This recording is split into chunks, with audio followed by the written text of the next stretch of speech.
I always go guest experience and then revenue. So always focus on the guest experience as number one. Never do anything that's going to impact the guest experience just for a dollar because you're going to make up the considerable amount of money more than that dollar by always focusing and keeping the end customer in mind first.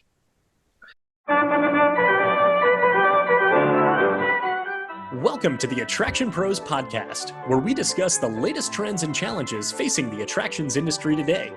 We chat with some of the top leaders in the field and provide resources that will help develop your career in this great industry. I am Josh Liebman. I am obsessed with the guest experience and helping attractions make that their top priority for success. And I'm Matt Heller. I am passionate about organizational effectiveness, leadership development, and employee engagement. Now sit upright, hold on tight, and get ready for the Attraction Pros podcast. Keep connecting with IAAPA in 2024. Join your colleagues and peers at the IAAPA FEC Summit from January 21st to the 23rd in San Antonio, Texas. Or plan to celebrate the industry's most significant achievements at the new IAAPA Honors event held in conjunction with the IAAPA North America Summit, March 3rd through the 5th in Las Vegas. We can't wait to see you there. Visit IAAPA.org. That's IAAPA.org for more information. Hey, Josh, how are you? Hey, Matt, I'm doing great. How are you? I am fantastic. Wow, that's so many A's and a lift up near the end. That's exciting. It is exciting. It's exciting to always be here to do a podcast with you. And I have a question for you. Okay. I want you to think back, and you can pick one of the parks that you worked at. I know you've worked at a number of them. Can you tell me from your recollection what the number one complaint was? Like just overarching, like the worst complaint I ever got? Not necessarily the worst complaint, but like the most common. Most common complaint. So here's one that sticks out here. And in Orlando and in all of Central Florida, the busiest week of the year is the week between Christmas and New Year's. Almost seems like the entire world just descends upon Central Florida, and the highways are clogged, and the lines are crazy, and those that are using dynamic and demand-based pricing are making a whole lot of money. And the biggest complaint that I recall seeing, people complain about crowds, people complain about wait times, but I would see the phrase herded like cattle come up so much in guest feedback, where they say we felt like we were herded like cattle. So it's not just it's not that they were complaining that the line was long. It's almost like they were complaining that they're trying so hard to be efficient that they're stripping out the actual experience from it, and they're just moving along. So that's what sticks out to me. Was that a pun? They're moving along? I guess so, yeah. What about you? I think so. There's a reason behind my question, and my first gut reaction and gut memory is about team members, right? As people would complain about the team member that treated them unfairly, or the fact that one person said one thing and somebody else said something else, right? And they got different information from different people. I found that to be a common complaint in a number of places that I worked. And the reason that I think I gravitate toward that is because that was sort of my focus, right? Especially when I was at Universal, I was focused on lead and supervisor and management training. So I was wanting them to be able to train their frontline team members in the best way possible. So as I would read a complaint or a piece of feedback from a guest, that's where I would hone in on. And it's so interesting because our guest today talks a lot about that, where if you ask the parking attendant what the biggest complaint is, chances are it's going to be about parking. If you ask the food and beverage person what the biggest complaint is, they're probably going to talk about food and beverage, which means that in order to get the big picture, you got to get all the information. You have to cast a wider net, which is really what this conversation is all about. May I give a shameless plug here? Of course. So chapter 9 of my book, The Hospitality, is called Optimize Your Feedback Loop. And it is about aggregating that guest feedback to be able to understand what the largest concern is. And I use a couple of examples that what we get to hear today, very similar types of examples of being able to understand what are the biggest concerns or what is the one big issue that if we resolve that, it can cascade into a number of other benefits or smaller issues that then dissolve, or then we go on to the next biggest issue and we work on resolving that as well. So you mentioned our guest. His name is Jamie Flaherty. He is the Vice President of Business Development and Marketing for Netserv Applications, and he oversees Tatvam Insights, which works with attractions of various scopes and sizes, amusement parks, zoos, museums, aquariums, even airports as well, to be able to gather guest feedback from multiple different sources online. So social media, online reviews, places where people are talking about you, and is able to help understand through artificial intelligence and sentiment analysis, not just looking at, somebody gave you 5 stars on Google reviews, it aggregates that, but no, it's actually about the words that people are using and the tone that they are using to be able to express what their experience was like. And in particular, what went really well and what didn't go so well. It helps the operator and the attraction really understand what is that big issue that we need to focus on. Well, and what's so cool about the way he talks about it is, we've talked about tech a lot on the Attraction Pros podcast because tech is obviously a huge part of the business.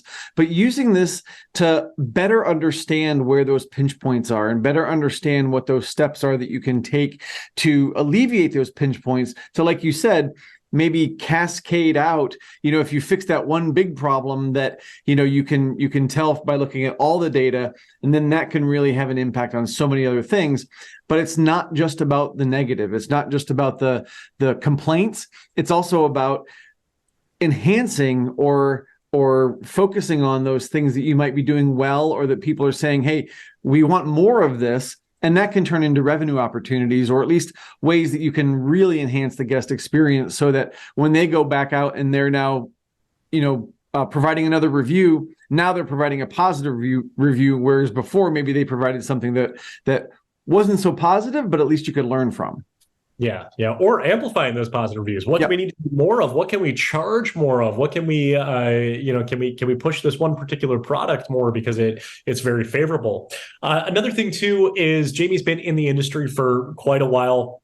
He says he attends about 20 trade shows a year. So you may have seen his face. If you haven't, look out for him, because whatever trade show you're at, he just might be there. He talks about the way that, we talk, I would say, a little bit about networking and really kind of building your community within the industry. And in particular, he uses the phrase riding the ride. I won't go too much into it, but just hearing his perception on that and the way that when you go to these types of events, you're busy. It's really stressful. You might be slammed all day long, but to make time to be able to enjoy those experiences as well. So should we make time for Jamie's interview and let's get to it? Let's get to it. Hey, Jamie, welcome to the Attraction Pros podcast. How you doing today? I'm doing great. Thank you both for having me. Looking forward to the next hour. Absolutely. So are we. If you could start us off by telling us a little bit about yourself and your career, that'd be amazing. Yeah, sure. So I was born and raised in Pittsburgh, Pennsylvania. Very proud of that. I don't hide it all that much. But I'm a graduate of Indiana University of Pennsylvania. It's about an hour outside of Pittsburgh. I graduated with a business management degree.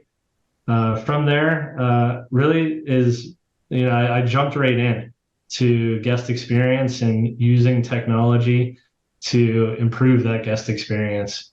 That has kind of stuck with me from my first career out of college. But out of college, I joined up with a company that it was a startup company, and we were setting up off-campus meal plans for colleges and universities.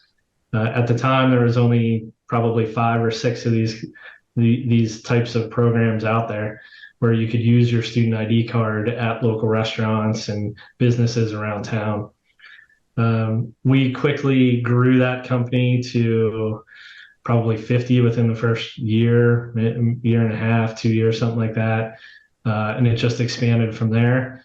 And we ended up selling that company to Sodexo, I think 4 or 5 years later. But that's where I really gained my appreciation for using technology to increase an end customer experience. In that case, it was the students. I was a recent student, so I knew what they were going through. It made it quite easy. But I was tired of eating at the dining halls and things like that. And that's what those programs did. Now, if you look at any college or university, they pretty much all have something like that today, where you can use your student ID card to buy pizza and food out in regular restaurants, not just the dining halls. It was a great organization, great team. I'm still really good friends with a lot of people I met back then. But again, that's where I gained my experience for using the technology to impact end user experiences. I hung around that company for a couple of years, jumped around a little bit, and then joined up with Gateway Ticketing Systems, which is where I learned my love for the attraction world. In that role, I managed accounts, I sold new customers, I worked with hundreds of attractions all over the world, managed teams, but again, using the technology to impact the guest experience in the attraction world, there's nothing like it in my opinion, because we all go to attractions, whether it's zoos or aquariums, museums, theme parks, any of those types of attractions. And again, it's very easy to work in businesses like that and push software, because I'm kind of the end customer too, right? I go to these places and I know what I want when I walk in the door. So it kind of makes it easier for everyone in that case to be able to use the software and talk about it through making the experience better is really what I'm trying to say. So I did that for 10 years. Again, worked with hundreds of attractions all over the place, all over the world, got to travel, still traveling within the current role. And the places that this industry allows us to go is just outstanding, right? But I did that for 10 years, joined up with Netserv most recently. Netserv is an IT company, IT and engineering company. We do have a product called Tatvam Insights, which specifically focuses around the attraction world. And what that product does is it aggregates all your social media and comments and reviews into a central location on top of any surveys that you're doing. I mean, we're doing surveys all over the place. There's QR codes popping up everywhere. You have everything from pre-visit surveys, on-site surveys, post-visit surveys, Facebook, Google, Yelp. The list goes on. Instagram, YouTube. The list goes on and on and on. And there's just so much data that's out there talking around the guest experience. And what our product Tatvam does is it aggregates all that to a central location and allows you to report more easily on it. It tells you what you're doing right, kind of what you're doing wrong. Mm-hmm. So that's what brought me here today in my career. Excellent. Jamie, I know we've known each other for a few years, but I feel like I just learned a lot about you, especially with your first business there and the exit, and then kind of focusing on the technology and then using that to really develop your passion for the guest experience, which then led you into the attractions industry. Curious as far as maybe like the intersection with where where your background was in the industry with ticketing with what you're doing now. So how is the expertise you gained a lot of knowledge over that time, with Gateway and understanding how technology from the ticketing and point of sale side of things impacts the guest experience. How is that serving you now in your role with Netserv overseeing Tatvam?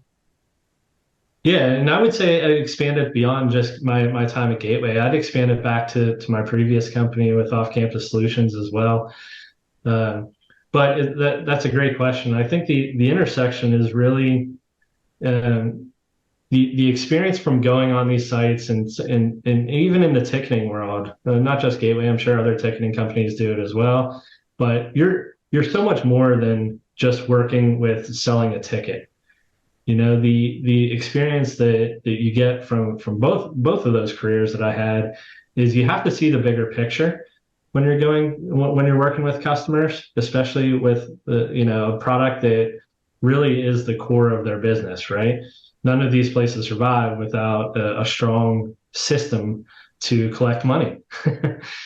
And when you're having those discussions, when we're going on sites and going to trade shows, you're hearing nonstop stories of, both great, good stories, bad stories, horror stories of technology being successful and driving revenue and helping the guest experience, but also the horror stories of that same situation and what you have to do to kind of crawl out of it. There's technology all over the place that affects the experience way more than people realize. I mean, us in the industry, we get it just from the shows that we go to and walking parks. But to the general public, when they're going through sites, they don't want to know the technology because chances are it failed, right? If they remember, I think you guys said it a couple of episodes ago. But if they remember the experience of buying a ticket or entering a park, chances are it's for a negative reason. So I have a lot of those experiences from being able to work with a couple hundred attractions all over the place. And I think that really resonates. And that's why I came to Netserv, because of that Tatvam product, being able to influence that. A lot of times when a park manager will say, "What's the biggest challenge we're facing? What are people complaining about?" The answer you always get if you ask that question to park staff is going to be something that affects them the most, right? If you ask a parking attendant what the biggest complaint is, they're going to say something around parking because that's what they know. If you ask a ticketing person, they're going to say the system isn't working. They're going to blame the hardware or something along those lines. But what I really want to do, and what I'm trying to get word out about, is really use the data that's there. You're getting there's reviews all over the place. I gave a presentation last week or a couple weeks ago at VEX, the Visitor Experience Group Conference, and I had a slide that is a little risky to put up in a circumstance like that. But the headline on the slide said, "Do not trust your guest experience team." Now, everyone in the room is on the guest experience team, so I kind of backed up when I said it. And the point of that is you shouldn't have to trust your guest experience team to answer the question of, "Hey, what's the biggest complaint?" The customers give you that data through all these other channels, through Facebook reviews, Google reviews, Yelp, TripAdvisor. The information is there, and it's more spread out than just taking the blinded look from your staff that really focuses on one or two certain areas of the business. Whereas if you're pulling all this data from the pre and post visit surveys, maybe your annual pass surveys, membership surveys, and all this data that's out there from social media, that's a much wider audience. And once you aggregate that information, using either Tatvam or there's plenty of tools out there. So even if you don't use mine, use something, but rely on the data that's out there in the general public, because they're the ones that are sitting at home taking the time to tell you about their experience. Once you have that aggregated, you can see what you're doing right, what you're doing wrong. The things that you're doing wrong, you obviously want to go through and address, and the things you're doing right are probably the things you can charge more money for and look to drive revenue. But those are the things, obviously, you want to highlight more in your marketing and things like that. And that's what really attracted me to the Tatvam product.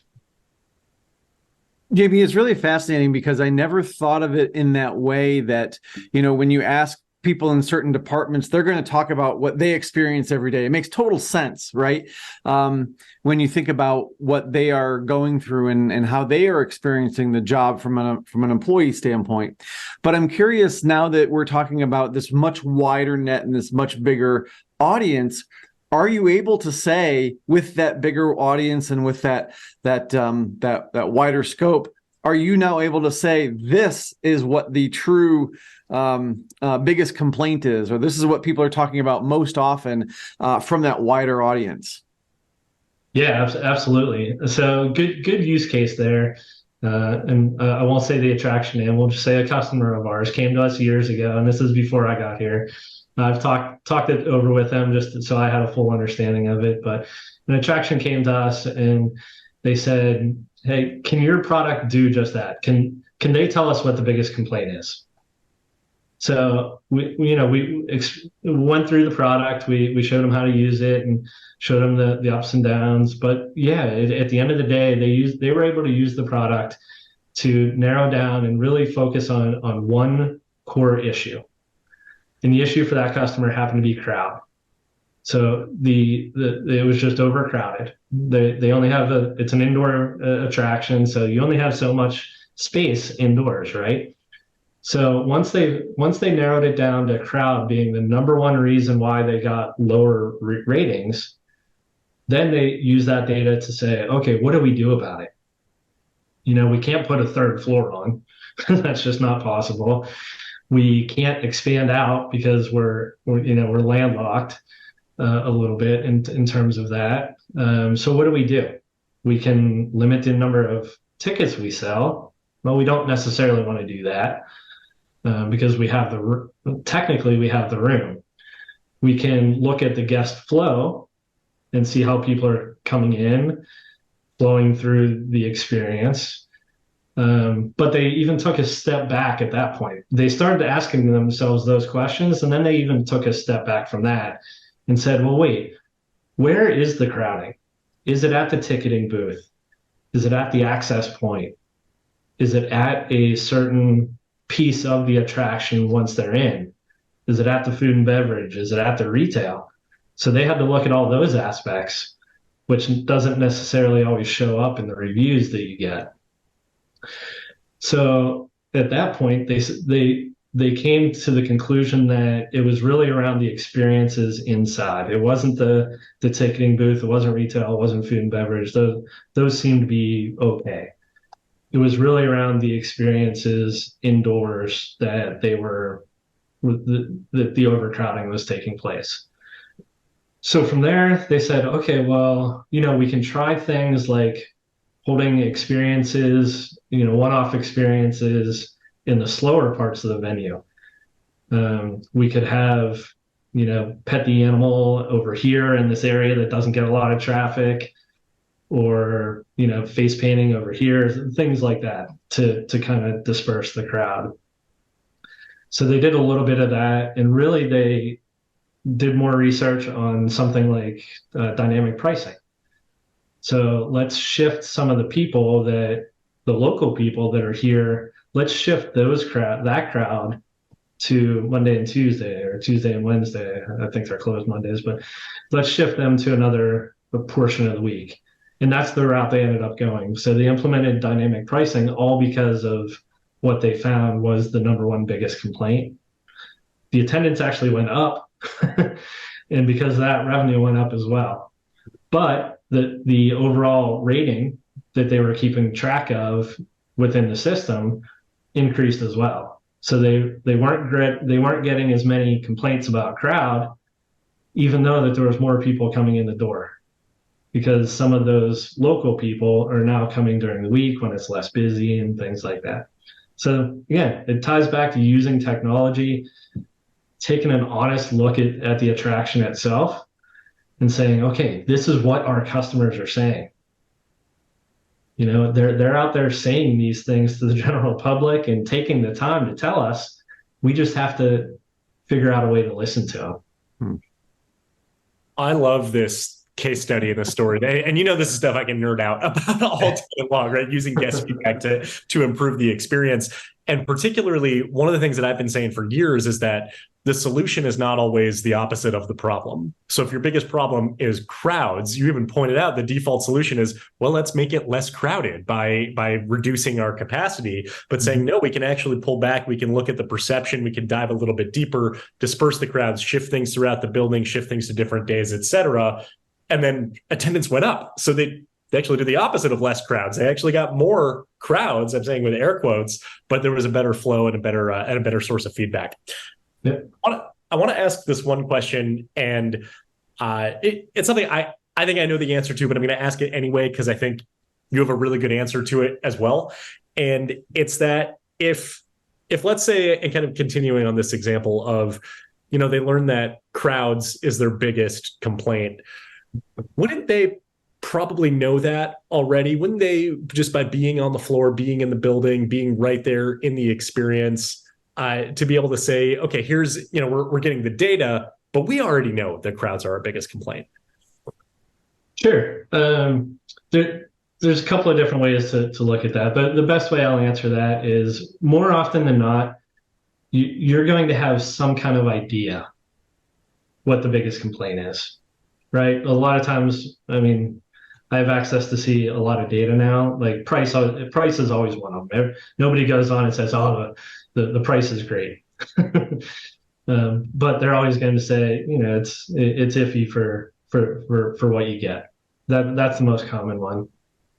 But yeah, most places are going to see or most places are going to understand what their biggest 1 or 2 or 3 complaints are. The difference is being able to take that and say, okay, we know people complain that it's crowded. But when you really drill down and take the time to read through the comments that are talking about the crowd, that's where the true understanding comes in. So they were able to use the data to say, okay, nobody's complaining about the long food line or the line to get in the door. They're going to know that, okay, it's space. And then, just because I've been in sales a long time as well, I always go guest experience and then revenue. So always focus on the guest experience as number one. Never do anything that's going to impact the guest experience just for $1, because you're going to make up a considerable amount of money, more than that $1, by always focusing and keeping the end customer in mind first. So if they know that it's crowding, now you aggregate that data and you say, okay, it's not just a certain crowd that's saying it is crowded, a certain audience, because you're doing the post-visit surveys, you're doing Facebook, you're doing it's across all these different channels and platforms. And when you do that, it's starting to mix the ages, and it's bringing in a lot more valuable data spread across different age ranges and things like that are going to really allow you to drill down and figure out what the next level of that is. Everybody can probably say what their 1 and 2 biggest complaints is, but taking it to the next level using the data is really where the game changer comes in. So Jamie, you said something pretty fascinating to me, at least, a little while ago. You said a lot of fascinating things, but the thing that really caught my mind was, you talk about the good things that we get from that data as well. It's not just about complaints, although I think that's where a lot of people naturally gravitate toward, because we want to fix those things, right? And good operators want to fix what's wrong and make the most of their operation. But you also said, hey, there might be some good things in there that maybe you can charge more for, or maybe you can accentuate more in your operation. Do you have any case studies or thoughts on that, and what people should be looking for in their data that, yes, it's a great compliment, but how can we now maximize that in our business? Yeah, there's a couple of things around that. And it's not always about a product either. Sometimes you can make money by other avenues just rather than increasing price. A good example around that, and then I'll jump to another one to answer that more directly is, so we had another customer come and say, we're only opened for 120 days a year. So that kind of limits us, right? It's somebody in the north and it's an outdoor venue, right? So we're only open 120 days a year. Staffing, we know, is ridiculously challenging right now all across the industry, and not just our industry, but everywhere it seems. So they were getting a request internally to hire more people to handle incoming emails and questions from their website and over the phone. But you don't necessarily want, if you're only open 120 days a year, you don't necessarily want to put too many people back at house, right? You want them in the parks, in the attraction, and helping being more guest facing. So they said, okay, well, why do we need so many people back at house answering these questions? And it turned to, okay, let's use the data that's coming in from these email addresses. So they hooked Tatvam up to their email addresses and said, okay, what's the biggest complaint we're getting via email? So it's not necessarily just a survey. Now it's an email. So now they have all the they have all the complaints that are coming in and all the positive things coming in via email. And what they were able to do is they were able to shift people from back of house by making operational changes to address these questions that were coming in. So they shifted they shifted the answers to kind of to increase their frequently asked questions. So a lot of questions come in, they handled things through technology, and they were able to take 3 or 4 of the people from back of house, move them out into the general public. So that's one example of just using data. Didn't answer your exact question there, but it's using the data in a different way to impact revenue, because now they have 3 more people out increasing revenue. So to answer your direct question of, hey, look at the good things too. An easy one there is look at find out what the products are that people are talking about online. So if everyone's talking about the lanyards, I'm big on theming. So I like, pushing lanyards and t-shirts and anything that has branding on it out as much as possible. So if a lot of people are talking about branded lanyards or a t-shirt, or food and beverage is the easiest one, I think. So if everyone's really liking the fudge or the pizza or whatever it is, then you increase the marketing of that product, whether it's on your social media or through maybe not discounts, but the availability of it, or reminding people in park, just giving them an easier way to purchase those products. And at the same time, if it does come back to revenue, then sure, the next season you increase that a little bit more because everybody's coming back for it. Everyone's talking about it. The same goes for special rides. If you have the add-on experiences within your attraction, maybe it's a 4D theater or something along those lines. If everybody's talking about how great that is, then sure, look to increase the revenue of it. Package it with something else that maximizes your revenue. It helps the guest experience. It drives revenue. Everybody's happy. Yeah. Well, I love that everybody's happy component of it, because there's higher revenue for the business and also higher guest satisfaction as well. And when those two happen simultaneously, then that's the best we can ask for. I've done a lot of research into online reviews and guest feedback, and I was working with a client a number of years ago, and we were doing a price to value comparison. And I was looking particularly as to what people were looking at in relation to price and what people were looking at in relation to value, and look at those as different things, because value is saying, like, is it worth it? The price is, it was expensive, it was cheap, but value is, it's not worth the money, don't go there, et cetera. It's kind of related to the quality of the experience. And kind of to the points that you're making here, we found that value perception was almost way too high compared to price sensitivity. So we actually looked at it, and they increased their ticket price, their overall ticket price, by $5.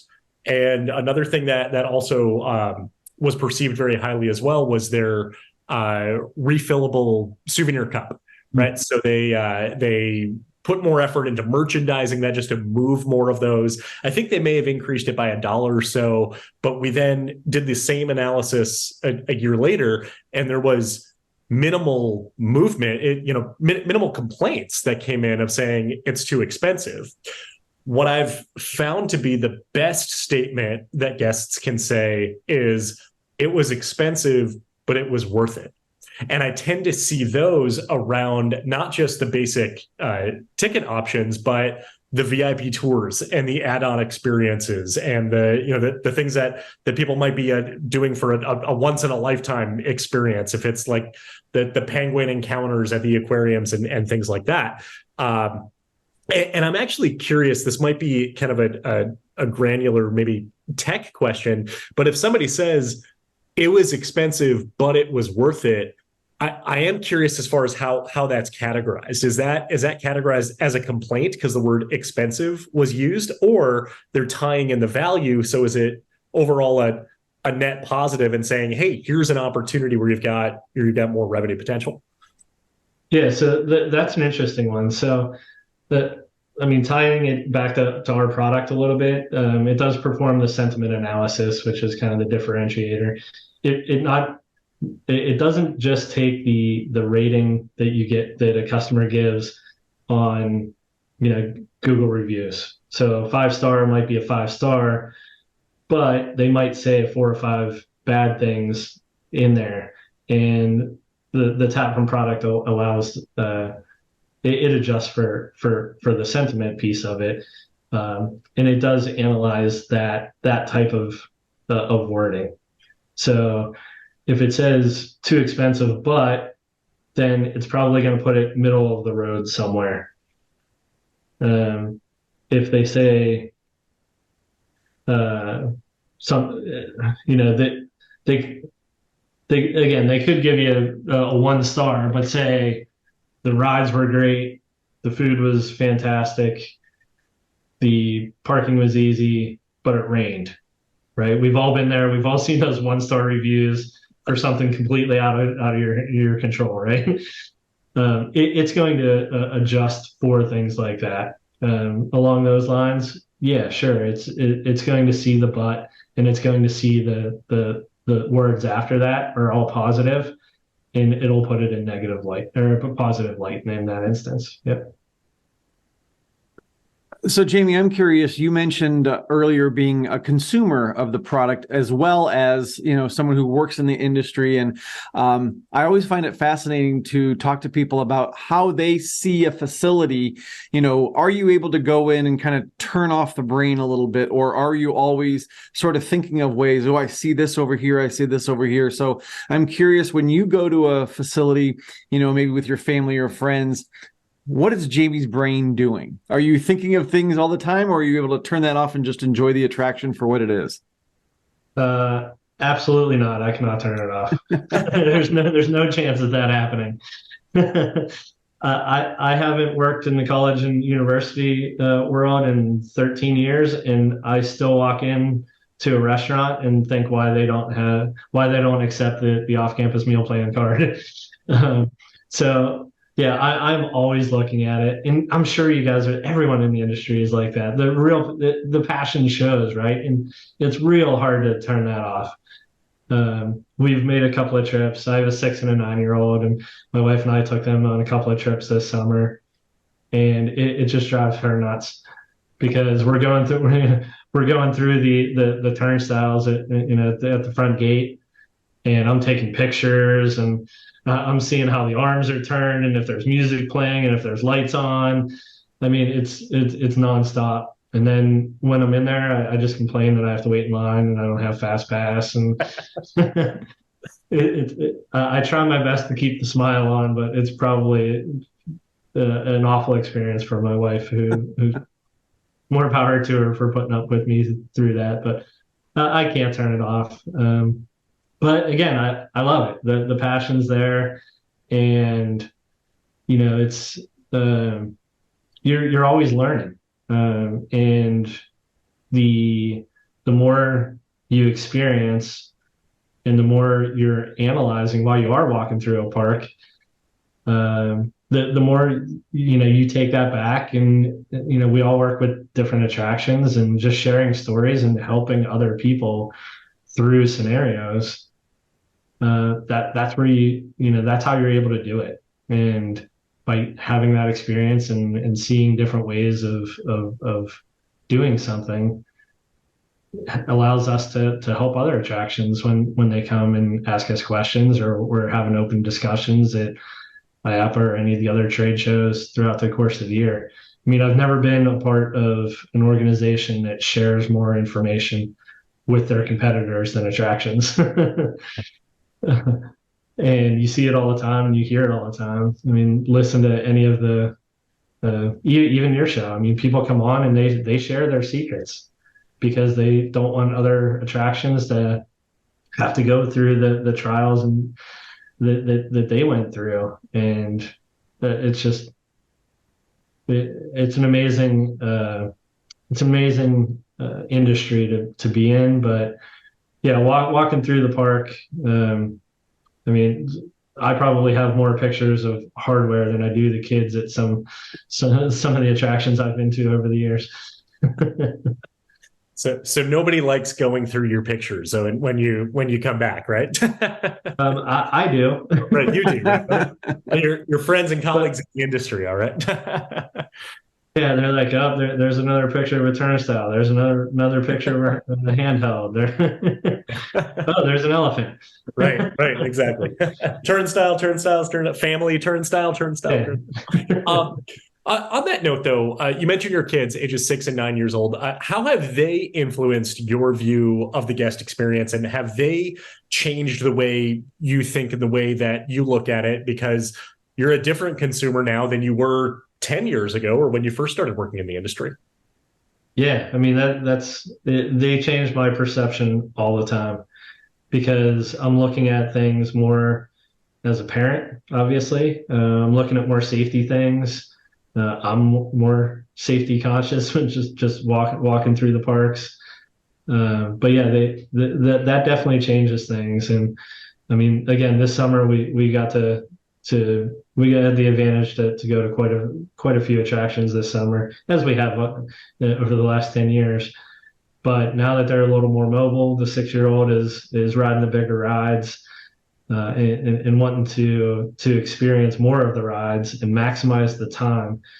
Now, I always, again, it ties back to technology with me and using technology to better the guest experience. So if there's a better handheld or a better queuing line that I see that I can share with another park, then I'm picking up more on that now, because it's more important now to me to get through the line quicker, because my 6-year-old doesn't want to wait, right?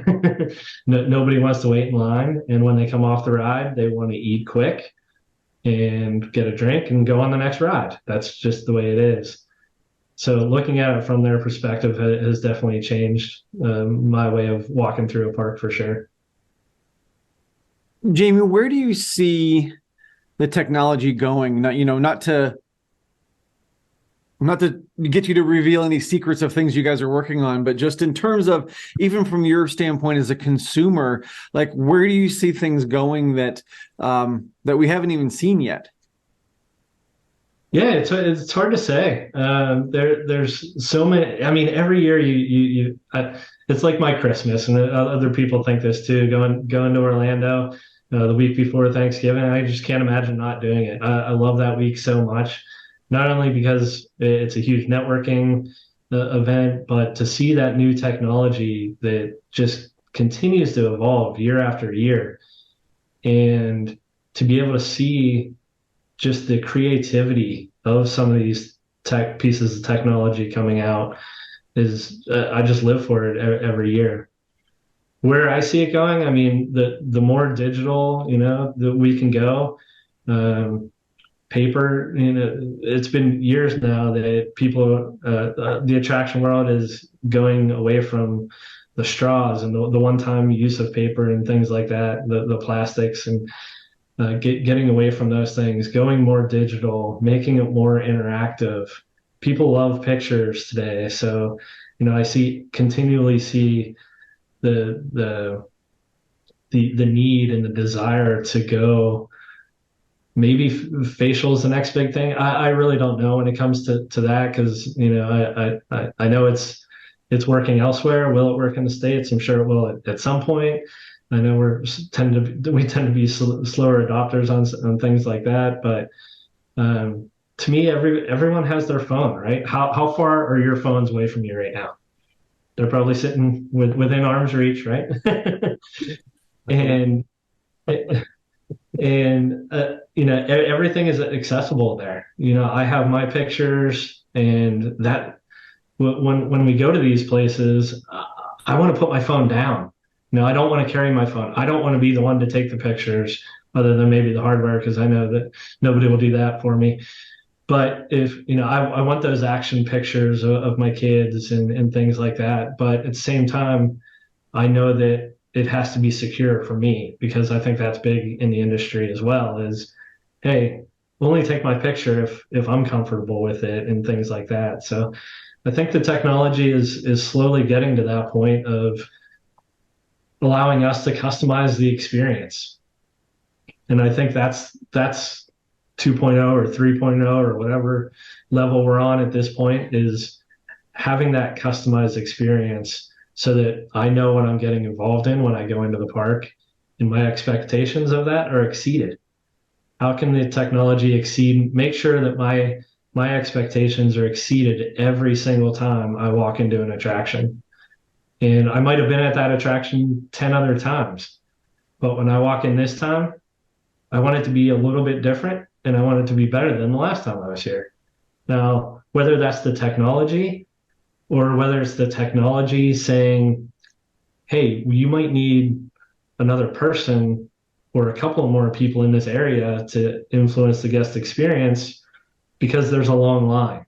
If there's a long line, then what can you do to entertain those people in that queuing line to make it a better experience? And then at the end of the day, it comes down to the people as well. I mean, interacting with the guests is just so crucial. That can really make or break a visit. And it can be just this very small thing. Josh, you wrote about it in one of your blogs a couple of weeks ago, from the experience that we had in Houston. I mean, that made Josh's trip. It really did. Yeah. But it's a picture of a dinosaur. Check it out on LinkedIn. But it's the small experience. If you can have one guest or one employee change the perception of that day, and it might be something really bad might have happened, or your employee might be walking by a family of 4, and there's no smiles on the face. If that person can walk up to those guests and say, hey, doesn't look like things aren't always as go as they plan, right? And how can I help make this experience better? Is there something I can point you, some direction I can point you? Are you hungry? Like, do you need quiet space. You see a lot of the quiet spaces showing up around attractions now. So making sure that that guest knows that, and empowering the employee to positively impact the guest experience is absolutely priceless. I know I tend to focus on the technology, but at the end of the day, it comes down to the people. Well said. Absolutely. And now I've got my gears turning onto how all of that then fits into kind of the future of guest feedback and the way that people are leaving reviews. TripAdvisor and Google reviews, they're still, behemoths in their own right, but also thinking about the TikTok and the Instagram generation. If somebody's walking through a park or an attraction and they just have their phone and they're just talking, now we're thinking, oh, okay, AI can transcribe that, turn that into a written review that then potentially be funneled into something like Tatvam and then goes back into can AI recognize, hey, here's a picture on Instagram or on Twitter or on X or whatever it's called of an overflowing trash can, something like that that's not in the review, being able to, find new sources of it. And that, I don't know, maybe that's a start of a whole another conversation going into the future here. But as we start to wrap this up here, we do have another question for you, and that is around the phrase "ride the ride." Knowing that is something that I believe I've seen you say it in presentations before. Curious as far as where that came from and what's the meaning behind it. Yeah, so "ride the ride" started many years ago at this point, but we work in an awesome industry. It's an industry built around fun. And sometimes, especially on the M&S side, manufacturer and supplier side, sometimes we either forget that or we're too scared to embrace it. And what I mean by that is we've all been there where we post about a conference that we went to, and the pictures include us riding roller coasters or petting exotic animals, or, we're just out there having fun. And that's sometimes, the families and friends see that. And we've heard the comment of, oh yeah, you're working real hard down there in Orlando, right? Riding all those roller coasters. But they don't see the hours. We don't post the boring pictures of us standing in booths just having conversations. So, I had a sales team, and we, I always encourage them to ride the ride. And what I meant by that was take the time out. If you have the opportunity to ride the new ride, or to take 10 minutes away from, talking with prospects or guests, to experience something that you might not get to do every day, then do it. Because one, you're going to be much happier, and happy employees end up selling more business, right? So that was always one thing. But you're going to take that experience and you're going to use that as examples. It's going to stick in your memory of, oh yeah, I remember that zoo. I got to pet the elephant. We did the behind the scenes, got to pet the elephant. I experienced seeing the back of house of what it takes to manage a zoo. And being on the M&S side, I don't get to do that. I sell software. But now I'm more relatable to anybody that I'm speaking to, because I know a little bit about what they're doing. If I'm talking to somebody that works with the elephants, now I have a story that I can fall back on and hold a conversation with them. But ride the ride is just that. Don't forget to have a little bit of fun. It's an awesome industry, but that fun is going to lead to great things in the future, because you have that experience and you can share those experiences with other people in the industry. So that's where it stemmed from. And I believe in that strongly. So if you have the opportunity to do something, and it only takes a couple of minutes sometimes, go and do it. It's worth it at the end of the day. Absolutely. Jamie, I love that philosophy. Something that I've kind of embraced in my own way, just going to different places where I've been working, and maybe it's a zoo or an aquarium that I've never been to before. And I say, well, let me come in a day early and let me experience the attraction as a guest, right? And then you get to see it and you get to understand it through the guest's eyes. And I think that's a great perspective as well. So, having fun, looking at it from the guest perspective, I think it all helps us understand the industry just a little bit better. So I love that. I love that philosophy. So, Jamie, this has been just a great conversation, and I can't believe it's flown by so quickly. But if people wanted to get to know you or get to know about Netserv or your products any better, where would you send them? Yeah, well, I'm easy to get a hold of. So I attend probably 20 trade shows throughout the course of the year. So come find me, track me down there. I'm very active on LinkedIn. So please, if you're listening, go link to me on LinkedIn. Email, I think you guys will post my email. No problem with that. Again, the company is Netserv. Our main product is Tatvam Insights. So you can go to tatvaminsights.com to see anything about the feedback product that we have. Netserv is our overall company. It's netserv-appl.com. And yeah, I think that, again, I'm easy to get a hold of. So any of those channels are open. Awesome. Jamie, I will echo Matt's statement or his sentiment. We'll do a sentiment analysis that it was a fantastic conversation. Like the time absolutely flew by. Sorry, I just had to throw that in there. So thank you so much for your time today. We really appreciate it. And for everyone out there who is watching and listening, just remember, we are all Attraction Pros. Thanks for listening to the Attraction Pros podcast. Make sure to subscribe so you can tune in when new episodes release. And even better, please leave us a review on iTunes. For more information, visit attractionpros.com.